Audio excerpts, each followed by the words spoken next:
Aquí y Ahora Producciones presenta Hablemos de Salud. Hablemos de Salud.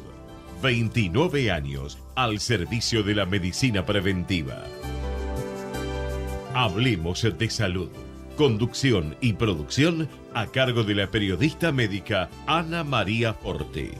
Columnista Dr. Mariano Favaloro. Locución y presentaciones Oscar Di Profio.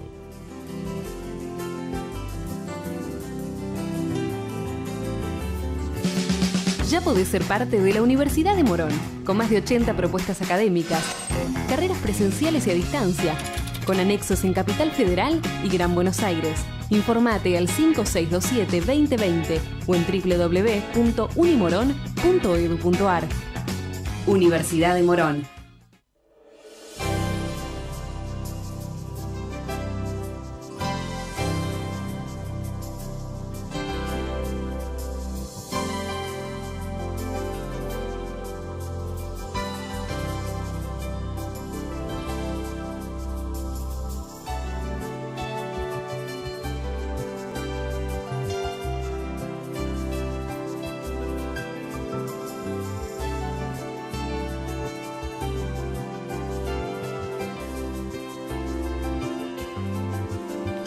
Hola, ¿qué tal? ¿Cómo están ustedes? Soy Ana María y los invito a una nueva emisión de Hablemos de Salud.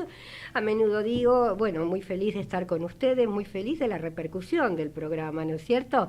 Nos ven muchos por internet, así que vaya un beso grande para la gente que nos está viendo. Les comento que el programa del día de hoy lo armamos gracias a sus inquietudes, ¿no es cierto? Y lo que le estaba comentando, que lo más lindo de todo es mi profesión para mí, ¿no es cierto? Por eso estoy feliz y estoy contenta de, durante 29 años, poder hacer lo que realmente me gusta, que es ayudar a la gente. Bien, estamos como siempre con nuestro columnista de lujo, el doctor Mariano Favaloro, que es cirujano cardiovascular. Y bueno, hoy es el Día Mundial de la Donación de Sangre. Sabemos que dar sangre es dar vida, ¿no? Vamos a ver quiénes podemos dar sangre. También estamos con una gran amiga, la profesora Ángela Gómez, que es médica obstetra, y el tema es importantísimo, los cuidados prenatales, porque la mujer capaz que dice, ya tengo el tercer hijo, qué cuidados, si son todos iguales. No, no son todos iguales, ni los hijos, ni tampoco los embarazos. Y también con el doctor Roberto Debac, que es médico infectólogo, coordinador de relaciones institucionales del Hospital Garrahan. Con él vamos a hablar de un tema interesantísimo, ¿no es cierto?, como es la vacunación, y en especial en este momento la vacunación para la gripe. Bien, muy buenos días, Debac. ¿Qué tal? Buenos días. Muchas gracias por la invitación. No, al contrario. Debac, yo tuteo como para desamidonarle medicina a todos los médicos. Algunos muy viejecitos y que tienen muchos títulos, no me animo. Todos acá tienen muchos títulos, pero son jóvenes. Bien, te decía, ¿es importante vacunarse de la gripe ahora, en este momento? Hoy en día lo que uno conoce ya desde hace muchas décadas, de que las vacunas o la vacunación, las inmunizaciones, es la segunda medida más eficaz para proveer salud en las poblaciones, en el mundo, en la gente. Primero está el agua potable, después están las vacunas y lejos después están los antibióticos.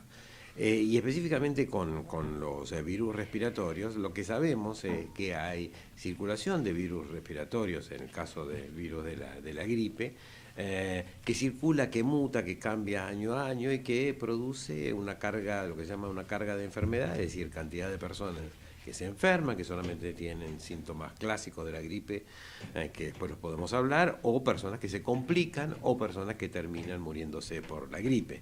Razón por la cual es una enfermedad que no hay que desestimar, y hay que conocer año a año lo que va ocurriendo. Claro, vos decís hay que conocer año a año lo que ocurre. Por suerte nosotros, por lo que pasa en Europa, ¿no es cierto?, o en otros países, sacamos la vacuna que nos corresponde a, digamos, la estación anterior. Sí, hay 87 centros en el mundo que vigilan la circulación de los virus de la gripe.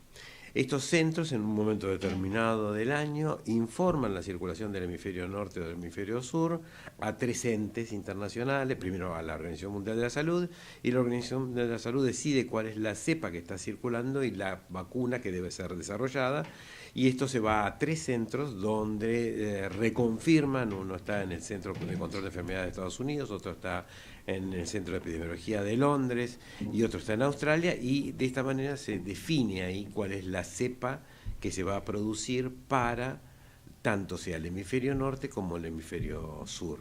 Uh-huh. En lo que pasa hoy por hoy en el hemisferio norte, todo lo que pasa desde el mes de agosto hasta finales de febrero en el hemisferio norte es lo que ocurre en los meses de mayo hasta agosto en el hemisferio sur.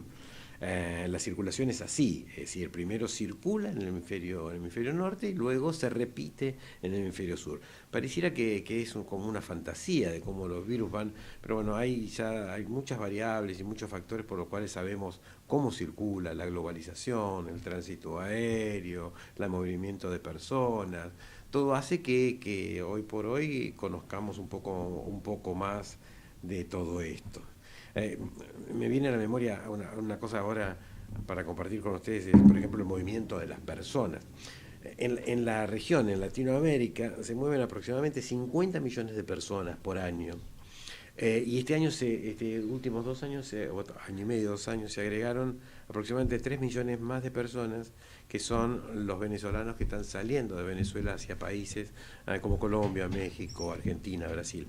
Y esto está causando, este movimiento de personas, está causando también movimiento de las enfermedades. Así que hoy Latinoamérica, podríamos decir que es un área caliente de enfermedades infecciosas, como pasa con la fiebre amarilla en Brasil, lo que pasa con el sarampión en Venezuela, que va hacia Brasil y hacia Colombia, otros arbovirus, y lo van a ver hoy seguramente si buscan en la información internacional qué pasa con la polio. Hay la Organización Panamericana de la Salud ha informado el primer caso de polio en Venezuela, pero no es solo un caso, sino que se están estudiando 6 casos en una población indígena. Yo me acuerdo que acá en Argentina Rosita Boloña vino a hablar. Hace unos años en la Argentina estábamos acostumbrados a tener un caso de polio postvacinal, es decir, los niños en el primer año de vida se vacunaban con vacuna Sabin, podía la circulación de ese virus o el niño al recibir la vacuna podría ser una polio similar polio. Con los cambios que han habido en los esquemas de vacunación en los últimos años, esto se ve absolutamente reducido porque ya no se utilizan vacunas Sabin en el primer año de vida. Pero en Venezuela posiblemente sea circulación del virus vacinal en poblaciones donde ha bajado la vacunación, donde tienen condiciones higiénicas y sanitarias, cloacales, no agua potable, etcétera, donde circula el virus y donde contactan con bajas poblaciones y están teniendo todas estas. Por eso que las enfermedades infecciosas no es solo saber qué tengo que hacer, sino también saber qué va pasando para saber qué tengo que hacer. Uh-huh. 2 aportes te quiero hacer. Nombraste la polio, ¿no es cierto? Cuando en su oportunidad vino a hablar Rosa Boloña del Hospital de Pediatría Juan P. Garrahan, que dijo que había un caso, y yo recordé que... Hace varios años, 4 o 5 años, 5 ¿no? años, por lo menos. Exactamente. Y yo en ese momento recordé que 40 años atrás, una amiga había vacunado al hijo, al bebé, y estuvo 48 horas con una especie de parálisis en piernas, que hubieron casos que después de la vacuna el niño quedó con la enfermedad. ¿Por qué hago un paralelismo? ¿Qué pasa con el síndrome de Guillain y la vacuna de la influenza? Bueno, la vacuna de influenza, o sea, la vacuna de la gripe es absolutamente segura. Es una vacuna que se reproduce el virus y luego ese virus se inactiva y ese virus que inactivado es el que forma la vacuna. Hoy por hoy las vacunas de influenza se desarrollan en embrión de pollo. O sea, por cada vacuna antigripal que circula en el mundo hoy, hay un huevo que fue el productor de esa vacuna.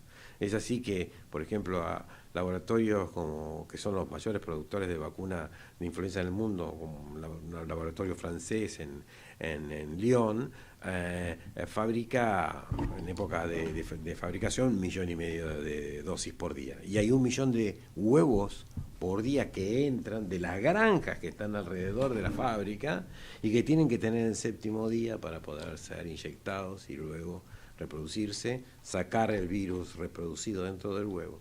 Y luego se inactiva, o sea que la inactivación le da seguridad a la vacuna. La vacuna, ¿por qué digo esto con respecto a lo que preguntás, Ana María, de síndrome de Guillain-Barré? Porque las antiguas vacunas, las vacunas de hace 20, 30 años, inclusive hace, no quiero fallar en la fecha, pero en la década del 70, el inicio de la vacunación antigripal en los Estados Unidos por uno de los presidentes que inició la campaña antigripal, tuvo que luego parar la campaña antigripal porque hubo un aumento del síndrome de Guillain-Barré, pero en las antiguas vacunas antigripales. Hoy las vacunas que se producen en el mundo tienen una muy baja probabilidad de tener síndrome de Guillain-Barré. La incidencia, la cantidad de casos de Guillain-Barré de la población general versus lo que se vacunan es igual, o sea que no hay riesgo. Lo que pasa hoy en día con la vacuna antigripal es que deberían ampliarse los grupos de vacunación. Si bien los grupos de vacunación en Argentina están bien definidos, deberían ser un poco más amplios. Pero en esa buena definición, los niños entre 6 meses y 2 años, los mayores de 65 años, los pacientes que tienen enfermedades pulmonares o enfermedades cardíacas o diabetes o tienen alteraciones en los mecanismos de defensa, y las mujeres embarazadas en cualquier trimestre deberían vacunarse rápidamente. Y uno podría preguntar, pero rápidamente quiere decir que hoy ya tendrían que estar vacunadas, ya tendrían que estar vacunadas. Ahora, y si no están vacunadas al día de hoy, al día martes, miércoles, si no están vacunadas hoy, deberían vacunarse lo más rápido posible. Lógico. ¿Por qué?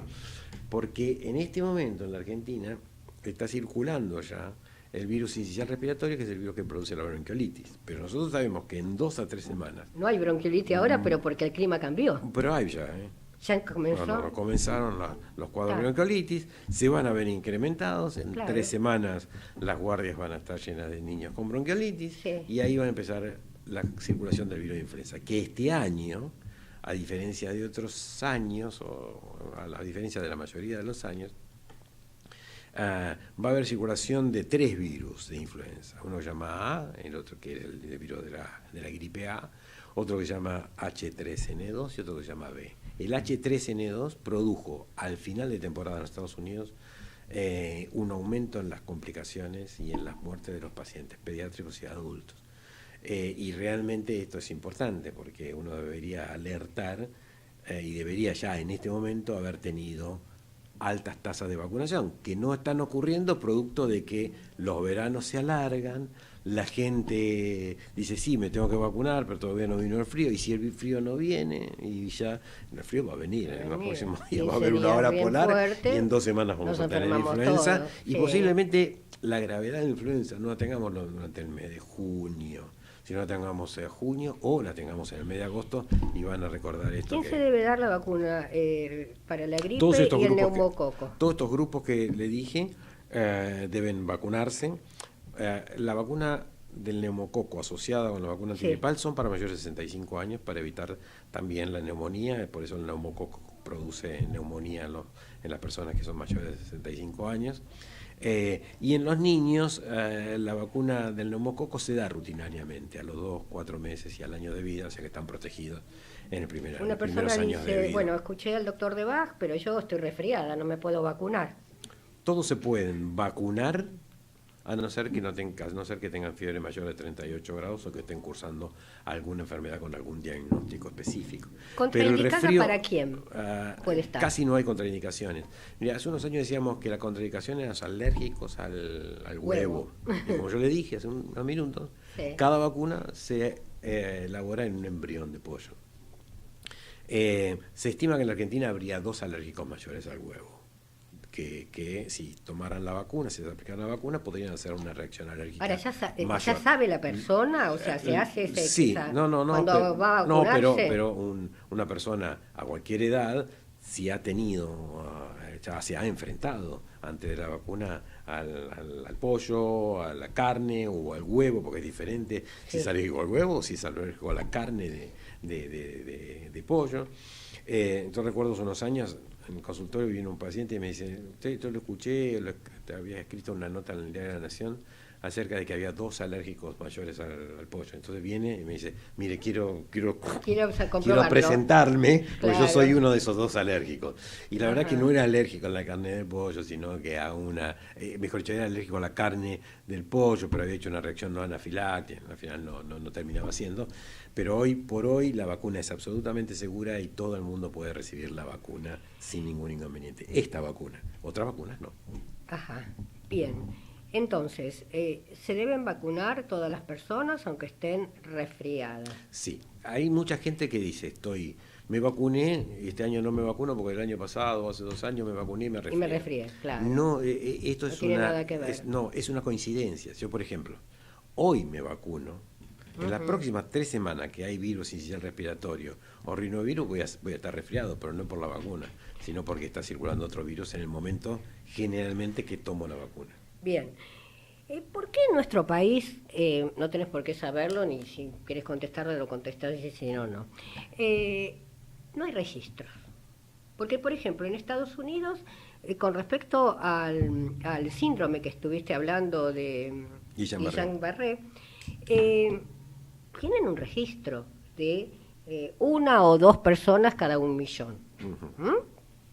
Acá en la Argentina, ¿por qué no se lleva registro de casi ninguna enfermedad? No, sí, hay servicios. ¿Y dónde se puede saber eso? En el Departamento de Epidemiología del Ministerio de Salud Pública. Si los registros están, que haya subregistro, porque los médicos, los profesionales no denunciamos por diferentes condiciones en el sistema público, en el sistema privado, etcétera, es una responsabilidad de todos. En otros países con otra cultura y con otra tecnología también de probabilidad de registros, sí, sin ninguna duda son más eficientes los registros, pero los registros ocurren en la Argentina, no son de los mejores, pero existen. Pero hay. Sí. Perfecto. Quizá tenga que ver o no, ¿no es cierto? Vos hablaste sabemos que tenemos oleada de hermanos venezolanos, ¿no es cierto?, a nuestro país. Como hubieron de españoles, como hubieron de italianos, como gente israelita, que somos un crisol de razas. Y muchas veces, o algunas veces, no se tienen en cuenta qué traen genéticamente. Porque hay muchas enfermedades que han traído, por ejemplo, mis oyentes lo saben, la fiebre mediterránea familiar, que se habla en España, en Italia como moneda corriente. Ni siquiera mandan a hacer un genético porque enseguida, cuando nace el chico con problema, le dan la correspondiente medicación, ¿no es cierto?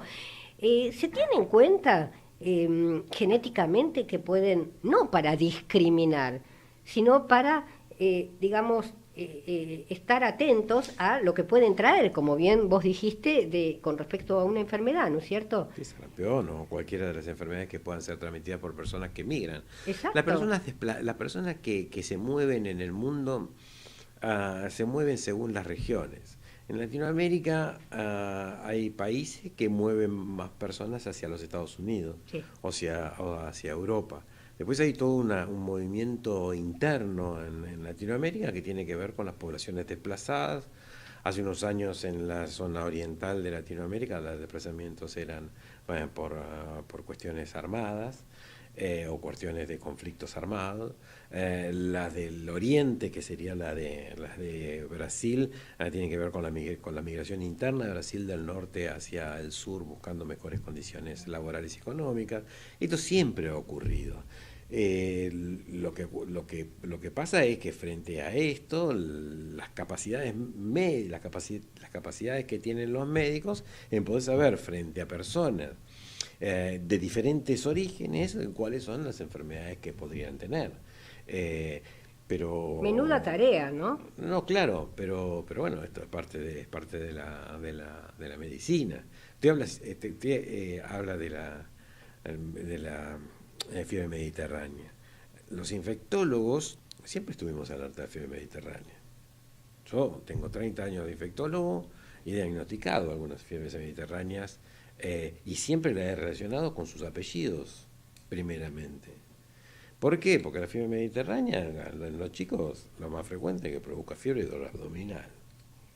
Y fiebre prolongada o fiebre recurrente. Los chicos que tienen fiebre recurrente y no se le encuentra nada, yo le pregunto el apellido. O sea, no es que no se sabe, lo que pasa es que depende de las capacidades médicas y la educación médica que genera el conocimiento para estar alerta de diferentes cuestiones que puedan pasar. Claro, por eso yo insisto que de pronto existen muchísimas enfermedades poco frecuentes, y yo digo, no son poco frecuentes, son enfermedades que no son descubiertas, son más frecuentes de lo que uno cree. Por eso hoy no pasa solo con el diagnóstico del laboratorio, sino que pasa por toda una cuestión previa, inicial, de lo que se llama en inglés una palabra rara, pero que es concientización de la enfermedad, que es el awareness disease. Uno concientiza sobre esa enfermedad y genera centros de referencia donde pueden hacer diagnóstico, y hoy las TIC, las tecnologías de la información y la comunicación, hace que todo sea mucho más fácil, porque no es todo paciente que tiene fiebre, dolor abdominal y tenga un apellido con un origen determinado, le voy a hacer un estudio genético, o le voy a hacer no, tiene que pasar por todo lo que es una concientización, centros de referencia, estudios genéticos y diagnósticos. Claro, yo siempre digo, yo transmití 10 años desde el Hospital Garrahan y le decía, es la boutique de los hospitales. Lo que yo aprendí como periodista, no lo aprendí con el curso de periodismo, lo aprendí en el Hospital Garrahan 10 años y 10 en el Santo Gianni. ¿Está? Seguro. Entonces, el Garrahan es, para mí es lo máximo. Un médico del Garrahan no se le escapa seguramente. Vamos a tomar el caso de fiebre mediterránea familiar. Todos tenemos pero la probabilidad afuera, no pensar afuera en del la enfermedad. Hospital Garrahan hay personas que llegan a mayores, ¿tá? Y sin diagnóstico y mueren subdiagnosticadas. Entonces, tendría que haber una especie de posgrado, curso, llamémosle, para que estén capacitados los médicos a descubrir las enfermedades, entre comillas, poco frecuentes, Sí. porque son muy frecuentes, lo que en no se diagnostican. Sí, hoy en el mundo Sí. las enfermedades poco frecuentes están siendo miradas a través de centros de referencia. Porque lo que se sabe es que la eficacia en el diagnóstico con las nuevas tecnologías y los nuevos... Mire, hoy el conocimiento biológico que se adquiere es 1.500 o más de 1.500 veces, tiene mayor velocidad que la transmisión de ese conocimiento médico para que se ejerza una acción médica. Entonces, hoy se conoce más de enfermedades poco frecuentes que antes, pero eso hace que hoy por hoy tengan que ser mirada de una manera determinada, ser mirada a través de centros de referencia y centros que hagan diagnósticos de especialidades. Bien, como para terminar el tema porque a mí me encantaría hacer un programa especial con vos porque hablamos de todo, ¿no es cierto? No, por favor, no. Por ejemplo, se descubren, y yo no quiero restar importancia porque para mí es sublime el médico, pero se están descubriendo las poco frecuentes por las asociaciones de pacientes. Sí, están claro, luchando tiene razón. Claro, y sin ninguna duda. ¿Está? Pero y son las que son parte de esta sociedad del conocimiento, en el cual son socios en la concientización de la enfermedad, sin ninguna duda. Bien. La última pregunta para que quede clarito. ¿Quiénes deben vacunarse y por qué? 6 meses a 2 años, todos los bebés de 6 meses a 2 años, las mujeres embarazadas en cualquier trimestre, los mayores de 65 años y aquellas personas que tienen enfermedades cardíacas o pulmonares crónicas y los diabéticos. Bien, ha sido un placer entrevistarte. No, muchas gracias a ustedes por la Hasta invitación. pronto. Vamos a hacer un corte, por favor. Vamos la radio, somos tu voz. Vamos con Eco, siempre la verdad y la mejor información. Algunos consejos para ahorrar en tu factura de gas. Hola, soy Gustavo de Mendoza, ferretero. Bueno, ahora en invierno, para evitar ese frío que ingresa por debajo de las puertas o las ventanas, el famoso chiflete, le recomendamos a nuestros clientes utilizar burletes autoadhesivos para ventanas y zócalos para abajo de la puerta. Esto nos va a hacer ahorrar mucho gas, ya que nos mantiene la temperatura de la casa. Eso sí, siempre hay que asegurarse de tener la ventilación adecuada. Cuidando el consumo de gas, también estás cuidando tu factura. Ministerio de Energía y Minería, Presidencia de la Nación. ¡Ay, pero qué tarde! ¿Qué se me hizo? Me tengo que apurar porque si no, no llego.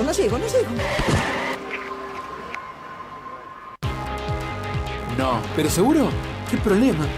Bueno, vamos a encontrar una solución. Bancame ahí que en 2 minutos estoy con vos.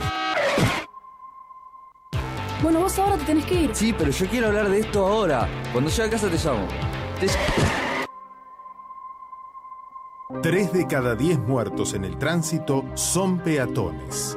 Cruzá siempre por la senda peatonal o esquina, respetando los semáforos. Allí, todos los vehículos deben darte prioridad. Luchemos por la vida. Descarga gratis de tu celular la aplicación Ecomedios. Podés escucharnos en vivo, informarte con las últimas noticias y entrevistas en audio y video. Búscala y bajate la aplicación Ecomedios. Podés vernos en vivo en ecomedios.com. Contenidos audiovisuales. Conectate con nosotros. Línea directa 4-325-1220. Si usted tiene alguna inquietud sobre su salud o la de su familia, Hablemos de Salud les responde vía mail. Tomen nota, hablemosdesalud@hotmail.com o a través de nuestra página www.hablemosdesalud.com.ar. SAME Provincia ya está cuidando a 8 millones de bonaerenses y seguimos trabajando para llegar a todos. Si querés saber más, ingresa en gba.gov.ar/salud. Buenos Aires Provincia. Entre todos, podemos más. Ya podés ser parte de la Universidad de Morón, con más de 80 propuestas académicas, carreras presenciales y a distancia, con anexos en Capital Federal y Gran Buenos Aires. Informate al 5627-2020 o en www.unimorón.edu.ar. Universidad de Morón. Profesora Karina Uranga, cosmiatra, tratamientos faciales y corporales personalizados. Para contactarse 011 69 68 11 12 o vía mail karinauranga@hotmail.com.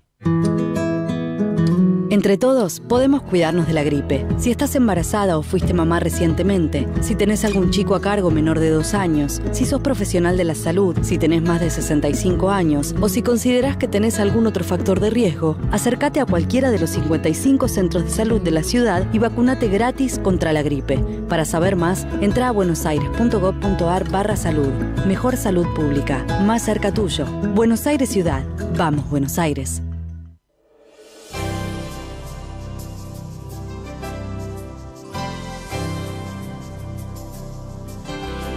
Ya estamos con el doctor Mariano Favaloro, sabemos que es nuestro columnista de lujo, cirujano cardiovascular. En el día de hoy, el tema convocante, Buenos días, Mariona. Hoy es el Día Buenos Mundial días. ¿Qué tal? de sangre, ¿no? De la donación de sangre. Sí, en realidad el jueves, 14. Es el Yo Día creí Mundial. que era hoy, mirá No, vos, el día- 14, perfecto. Y además el Día Mundial, sobre todo del donante de sangre. El día este está personalizado en la persona que solidariamente dona su sangre. Y también van reforzándose ciertos conceptos en la medicina, porque la sangre ya junto con la médula ósea que hay en distintos huesos, médulas en ciertos huesos, es un órgano más.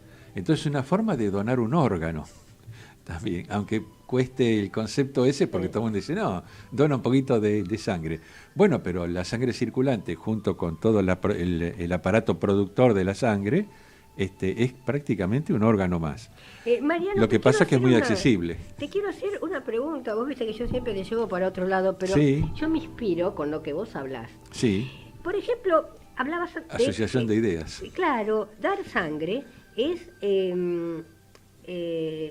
como la donación de un órgano, ¿no? Un acto Porque estás dando solidario. un acto Sí, solidario. sí, es solidario. Bien, también. cuando uno dice, necesitamos un trasplante de médula, ¿qué es lo que uno da? Sangre.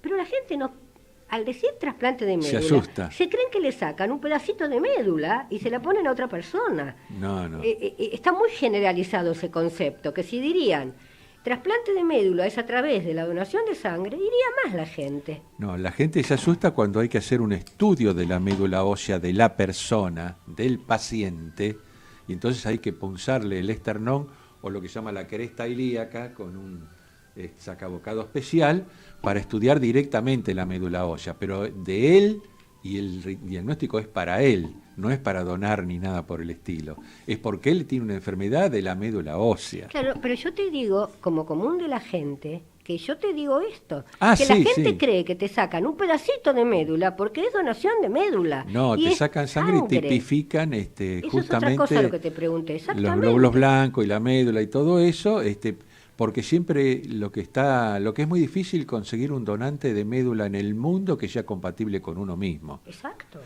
Entonces, lo que hacen es, lo que se está haciendo ahora es tipificar a cada vez a más personas, tenerlas a todas escaneadas, digamos así, para que la gente entienda, y entonces poder encontrar más rápido un donante compatible o lo más compatible posible cuando es necesario hacer un reemplazo de médula ósea. Volvemos a la donación de sangre. La donación de sangre es un acto altruista, es gratuito y lo pueden realizar las personas que tienen entre más de 18 años, o sea que son además legalmente aptos, no solo físicamente, y tienen más de 50 kilos y que no tienen ninguna enfermedad metabólica, infecciosa, por supuesto ni SIDA, que es una enfermedad infecciosa, pero que además tiene una connotación muy especial, si bien ya hoy día no es mortal, pero sigue siendo una enfermedad crónica que por ahora no se cura. No es mortal, pero se muere la gente de enfermedades recurrentes. Intercurrentes. ¿Intercurrentes? ¿Y Claro. por qué? ¿Qué diferencia hay entre intercurrentes y lo que dije yo? No, en realidad se dice así, intercurrente. Quiere decir que Entonces no es recurrente. Eso está mal dicho. No, recurrente es cuando una enfermedad vuelve a producirse Por otra eso, vez o perdón, vuelve a tener otro por eso estoy episodio. aprendiendo. Claro. Bien, bien. Pero esto ya está, no es que se produce otra vez. Perfecto. Ya lo perfecto. tenés, el virus de SIDA. Lo que puede ser que dejes de tomar la medicación, se reactiva el virus y volvés a tener viremia. Claro. Y entonces empieza a atacar nuevamente los linfocitos T y te quedás sin inmunidad. ¿No es cierto? Entonces tenés una enfermedad intercurrente por la falta de inmunidad. Entonces, ¿qué hacen? Los virus, los gérmenes, se hacen un agosto con vos porque no tenés de defensa contra justamente los agentes infecciosos. Y eso sería la enfermedad intercurrente, producida en algún momento porque te bajaron las defensas. Entonces, la sangre es fundamental porque primero se han hecho 20.000 estudios y no hay nada que la pueda reemplazar. Inclusive algunos decían hasta con agua se puede reemplazar la sangre. Nada, no hay nada que la reemplace. Segundo, también todo el avance en el manejo justamente de la sangre, que se obtiene, hace que se aproveche siempre el 100% de la sangre. Pues la gente ahí tiene ciertas fantasías que dice, me sacaron mi sangre, no la usaron en 20 días y ya no sirve más y la van a tirar. No. Primero que sacan plasma. no saca la sangre, no se obtiene la sangre entera, pero inmediatamente se la separa en componentes. Entonces los componentes básicos son los glóbulos rojos, porque cuando el paciente tiene anemia se le pasan por inyección, para que la gente entienda, nada más que glóbulos rojos.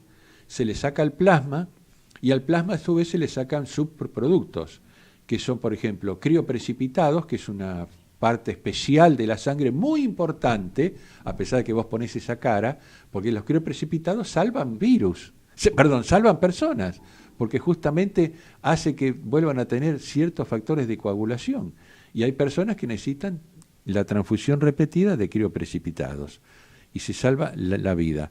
Y después plaquetas y después otros subproductos que también se industrializan. Se aprovecha el 100% de la sangre y nunca se va a tirar. La persona dice, hoy me sacaron mucha sangre, ¿cuánto se saca de sangre? Y generalmente se saca, que es lo que tienen las bolsas extractoras, entre 400 y 450 centímetros cúbicos. No llega a medio litro. No llega a medio litro. Y justamente por eso a las personas de menos de 50 kilos no se les conviene sacarle, no se les saca porque es un 10% de la volemia y entonces pueden tener algún efecto negativo. ¿Cuánta sangre se puede donar en un año? ¿Cuántas veces? En un año, las personas normales, los hombres en general, 4 veces pueden dar, o sea, cada 3 meses. Y en las mujeres se trata de que, como tienen en edad fértil, otras pérdidas, etcétera, 3 veces al año. ¿A partir de qué edad? De 18 años hasta los 65 años. ¿Una persona tatuada puede dar sangre? Después de 6 meses de haber tenido el tatuaje y, como a todos los pacientes se le hace, además de donar sangre, primero un interrogatorio, que en el interrogatorio a veces ya se descarta un potencial donante de sangre. Y después se hace toda una serología justamente para ver si no tiene alguna virus que no se detectó, pero que lo puede tener. Que es cierto que en algunos hospitales se vende la sangre. No. A ver, aclaremos otra cosa. Esto es muy importante aclararlo.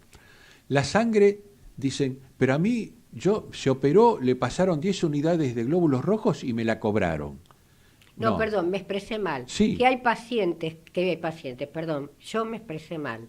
Que hay personas que están en las guardias de los hospitales esperando que se acerquen para pedir que vayan a donar sangre y le dan plata para que lo haga porque los familiares desesperados no la consiguen. Yo no lo conozco eso, como médico no ha llegado. Puede ser que alguien lo haga, pero es una cosa particular entre el paciente y el donante. Eso no es oficial, yo nunca me enteré, se hace a otro nivel extramédico. ¿Se toman todos los recaudos para que esa sangre sea buena? Sí, por supuesto. Eso cualquier sangre, no digo de la persona que la vende, sí, ¿no? Sí, pero si da sangre la tiene que dar en un laboratorio que está justamente preparado para eso y va a tomar todos los recaudos que yo acabo de decir. Hay una serie de preguntas que tiene que llenar el formulario. Llenar un cuestionario y después se le hacen preguntas orales para que la gente entienda, además de llenar el cuestionario, porque puede haber mentido. Y después se hace toda la serología y el estudio antes de utilizar esa sangre. Hay que donar sangre justamente porque es imprescindible, no hay nada que la pueda reemplazar, y lo segundo es que salva vidas. Tanto los glóbulos rojos como cualquier subproducto salva muchas vidas. Hay pacientes que tienen hemofilia y que necesitan justamente glóbulos rojos, imprescindiblemente.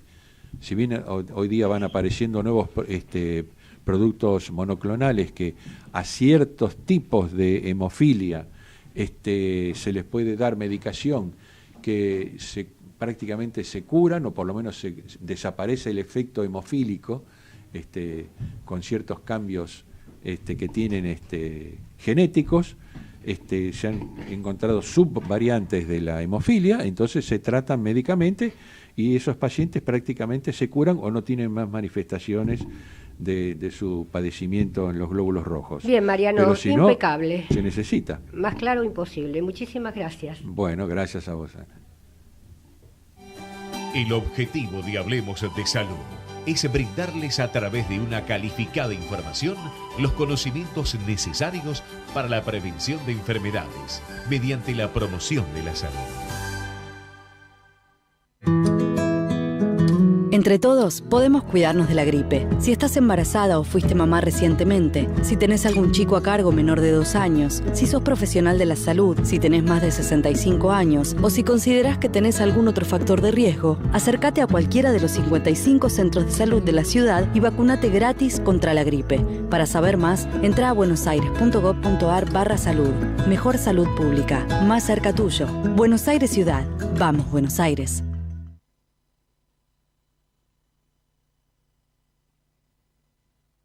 A la señora Ana María, Peluquería Pino. Agradecemos a Oscar de Busquiazo 3043, Palermo. www.pino.com.ar. Viste a la señora Ana María, City Jennifer. Agradecemos a la sucursal de Santa Fe y Bulnes. SAME Provincia ya está cuidando a 8 millones de bonaerenses y seguimos trabajando para llegar a todos. Si quieres saber más, ingresa en gba.gov.ar/salud. Buenos Aires Provincia. Entre todos, podemos más.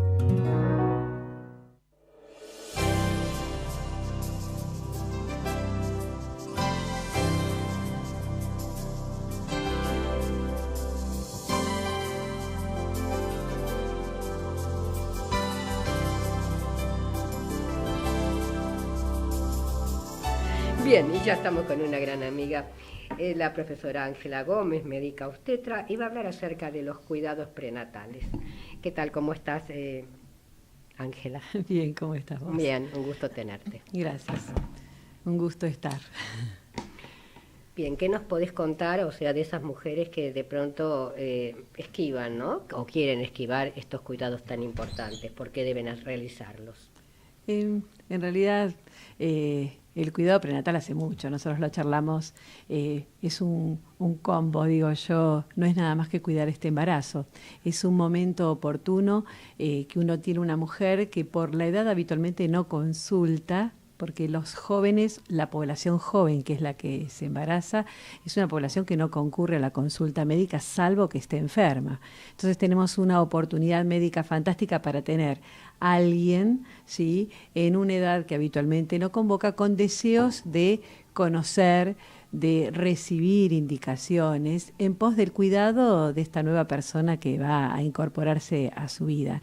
Así que es una excelente oportunidad para hacer medidas preventivas, para hacer un montón pasarle un montón de informaciones respecto a mejoras de calidad de vida, para encontrar su estado nutricional, intervenir en sus elecciones alimentarias, hablarle de prevención, como por ejemplo lo que estuvo hablando hoy el doctor, ¿no? Esto de las vacunas, de por qué darlas, de por qué es importante hacer el acompañamiento en todo este momento. Bueno, es un estado, realmente a mí me encanta porque uno va a tener por lo menos 10 o 12 consultas con alguien a que le pueda acercar cuidados odontológicos, prevención, que van a recibir absolutamente abiertas en pos del cuidado de su bebé.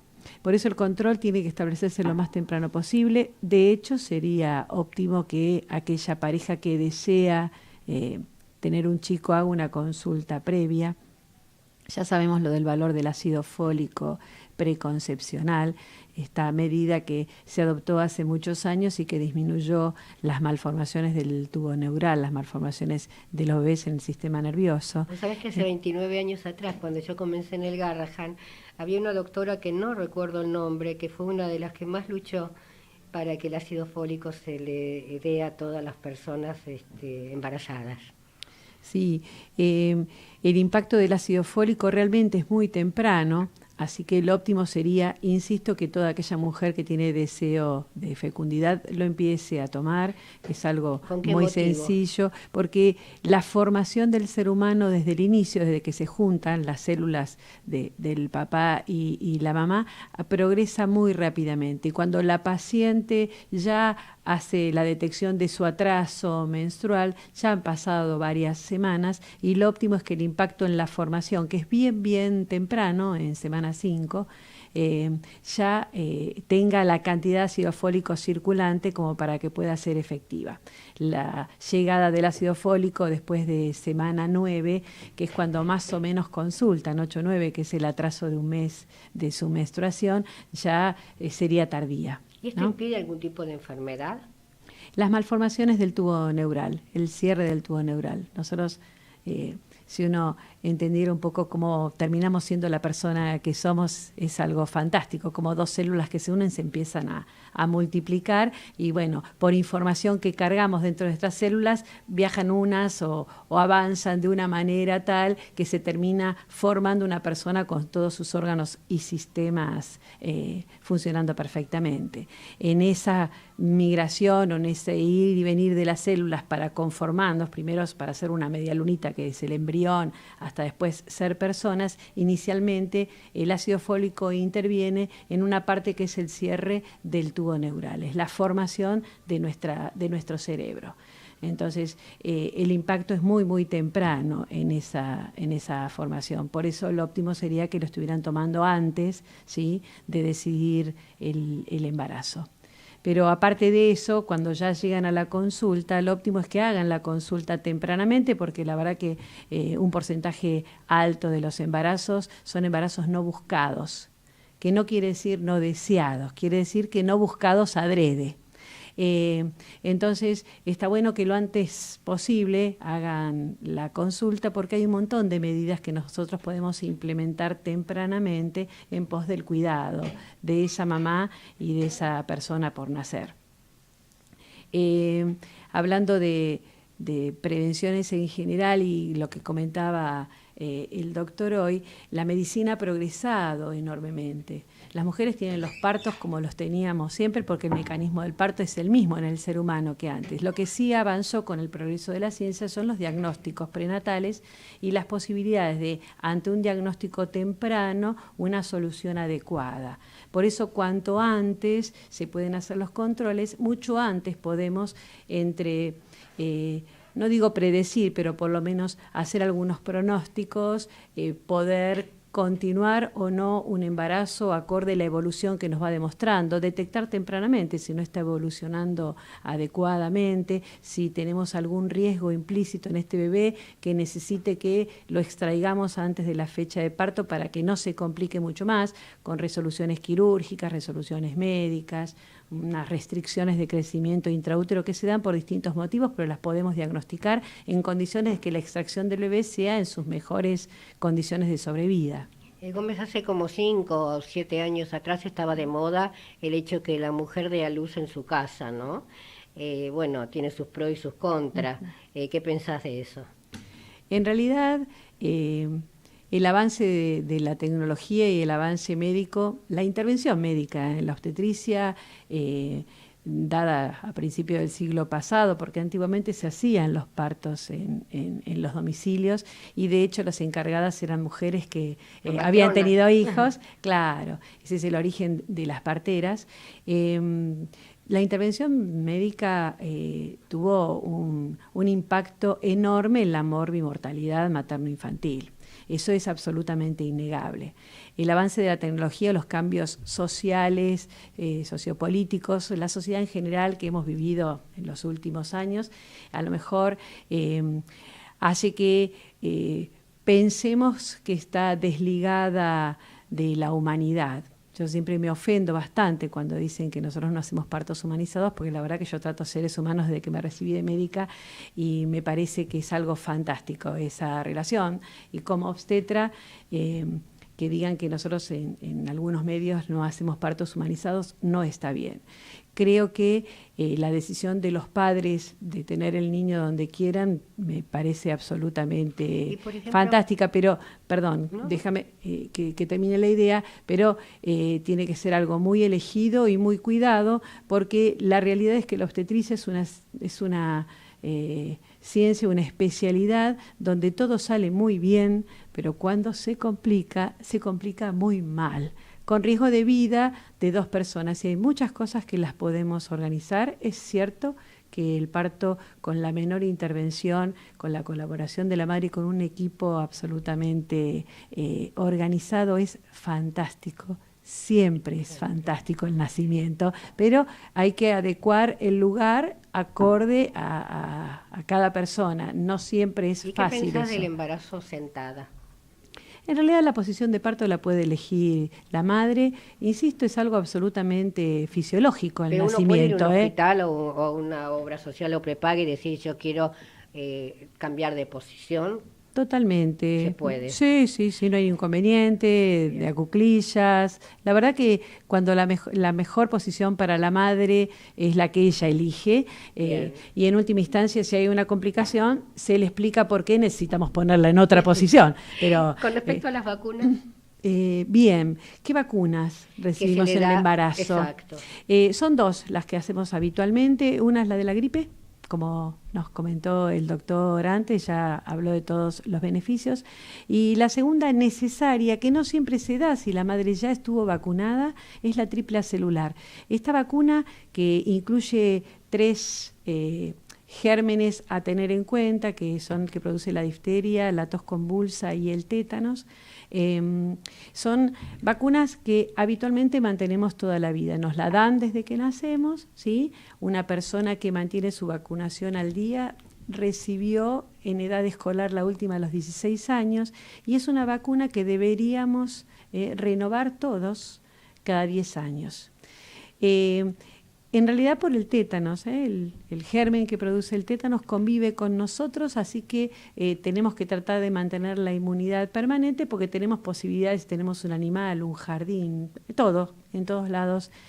Cosa que no se hace realmente. En realidad porque, insisto, la población se cuida y se controla habitualmente mientras está en edad escolar. Claro, después ya nos olvidamos. Pero la antitetánica es la vacuna que deberíamos mantener toda la vida. Estando embarazada, refrescamos la memoria, no solo para el tétanos, porque va a tener un parto, porque puede tener una intervención quirúrgica y porque debemos mantenerla, sino también la que contiene la tos convulsa, porque hace unos años hubo un brote de bronquiolitis por un germen atípico. Hablaba el doctor del sincicial respiratorio como el más frecuente. Fue una bronquiolitis por pertussis, por el que genera la tos convulsa. Y la realidad es que uno vacuna a los recién nacidos, habitualmente a los 2, a los 4 y a los 6 meses inicialmente, pero el recién nacido no adquiere la posibilidad de defenderse contra las enfermedades por sí mismo, a pesar que esté vacunado hasta después de los 6 meses. Y recibe todas las defensas a través de la leche materna.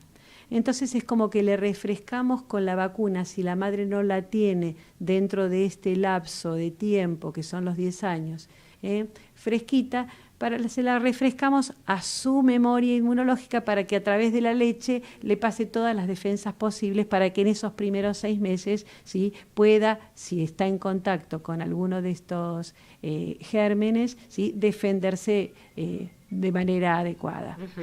Yo recuerdo que cuando nacieron mis hijos allá lejos, estaban muy de moda las leches mal llamadas maternizadas, y ya antes de salir nosotros del sanatorio, de lo que fuera, nos llevábamos la latita de leche con ese nene hermoso, rubio, de ojos celestes, y después muchas mamás que querían tener ese bebé, quizá descuidaban al resto de sus hijos para seguir comprando la latita. Sí, viste que la ciencia tiene ondas de progresos diferentes, ¿no? Así crecemos los seres humanos en un montón de cosas y las sociedades. La renovación, por supuesto, del estímulo de la leche materna tiene hace muchos años. La lactancia materna brinda, ¿sí?, muchísimos beneficios absolutamente innegables. Eso no quiere decir que una madre que no pueda dar de mamar no puede criar un hijo sano. Son cosas diferentes. Sí es claro que lo natural, lo que realmente tenemos como para ofrecerle, tiene enormes beneficios. El hombre se dice que es el único animal que da la leche de otro animal a su hijo, ¿no es cierto? Y eso es cierto. Y también es cierto, y no estoy en contra de la leche, pero yo recuerdo de niña, allá lejos, que nosotros tomábamos una leche espesa, que se formaba una nata, y yo creo que ahora con la nata y agua están haciendo la leche. Entonces, que no se preocupen tanto de que el nene no me toma la leche, ¿no? Que hay muchas formas de reemplazarla también. Sí, seguro. Los productos lácteos en general tienen un montón de beneficios también, que durante el embarazo se los recalcamos a la madre, no tiene que ser leche nada más. La realidad es que también hay intolerancias a ciertos factores de la leche que no son humanos, ¿no? Por lo tanto puede haber intolerancia. Pero la realidad que volviendo al control, que es lo que hablábamos, está muy bien que las madres concurran, porque inclusive esto que estamos hablando ahora nosotros, porque el cuidado debe hacerse de una manera, porque el cuidado de los dientes, porque el cuidado de la alimentación, está demostrado con el avance de la ciencia que el impacto nutricional en el crecimiento del desarrollo intraútero da consecuencias a largo plazo respecto a la vida futura de este chico con enfermedades posibles. Una reflexión de 2 segundos, te pido. Que estaría muy bueno que no dejen de ir a la obstetra, que charlen todas las dudas, ¿sí? Así mejoran la calidad de vida de ellas y de sus niños. Ángela, como siempre, un lujo, realmente más que clara y didáctica.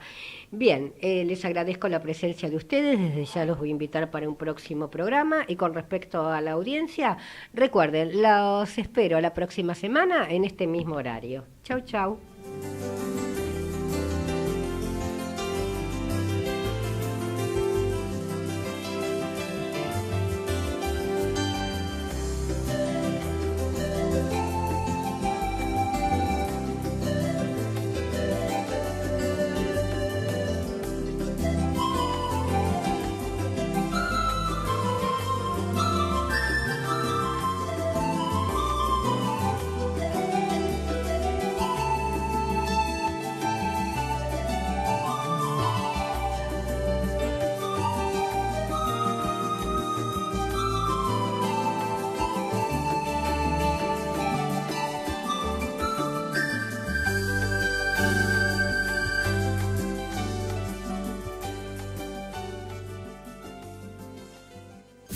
Desde Buenos Aires, transmite LRI 224, AM 1220, Ecomedios.